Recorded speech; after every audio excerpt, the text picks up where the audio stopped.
hello everyone आज এটা বহুত ধুনিয়া নতুন ৰেচিপি ভিডিঅ লৈ আপোনালোকৰ মাজলৈ বহুত দিনৰ পিছত আহি গৈছো চাবচোন ভিডিঅটো কেনেকুৱা পায় হেতু জনাব দেই আয়া খেজ ফল আৰু লগত আছে ৰঙালা সৰুকৈ টুকুৰা কৰিছো দুটা সৰু সাইজৰ আলু আৰু দুটা কেঁচা জলকীয়া দিছো আৰু এটা ডাঙৰ সাইজৰ পিয়াজ লগত 4 ফুটামান নহৰু আৰু এইখিনি মাছ দেখিছে ন শুকান মাছ মিছা মাছ বুলি কো গৰম হ'বলৈ দিছিলো তেলখিনি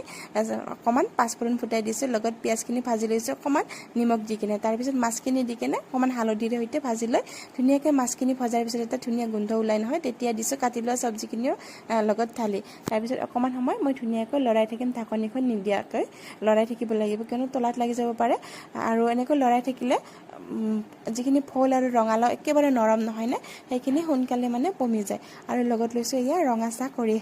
মই মানে ভাত বনোৱাৰ সময়ত অকমান চাহ নাখালে যে ভাল নালাগে এনেকৈ চাহও খাই থাকো ভাতখিনি বনাই থাকো আৰু ৰঙা চাহ লৈছো লগত মিক্সাৰ আছে মুৰটো অকমান বিখোৱা নিচিনা হৈ আছিল এই অকমান আদা দি কেনে ৰঙা চাহখিনি খাই আছো আৰু আদা দি লৈছিলো চাহখিনি ধুনিয়া লাগিছে ডিঙিটো ভাল লাগে আৰু মুৰটো ফ্ৰেছ হৈছে চাহখিনি নাখালে যে শক্তি নাপাও কাম কৰিবলৈ আৰু ইয়া লৰাই আছে সবজিখন হৈ গৈছে আৰু অকমান পানী দিব লাগিব ইয়াত সাধাৰণকৈ গৰম পানী অকমান ইয়াত দিব লাগিব আৰু আপোনালোকে এনেকৈ বনাই খাই না জানাবচোন দেই আৰু যিসকলে বনাই খাব জানে সিহঁতে তো খাই বাৰু নোখোৱা সকলক কৈছো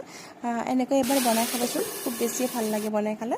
আৰু এয়া চাকচোন ঢাকনিখন লগাই দিছিলো তাৰ পিছত চাক একদম নৰম হৈ গৈছে নহয় না এতিয়া অকমান পানী দি দিছো আৰু ইয়াত অকমান সাধাৰণকৈ জিৰা পাউডাৰ অকমান দিব লাগিব গোন্ধটোৰ কাৰণে গোন্ধটো বহুত ধুনিয়া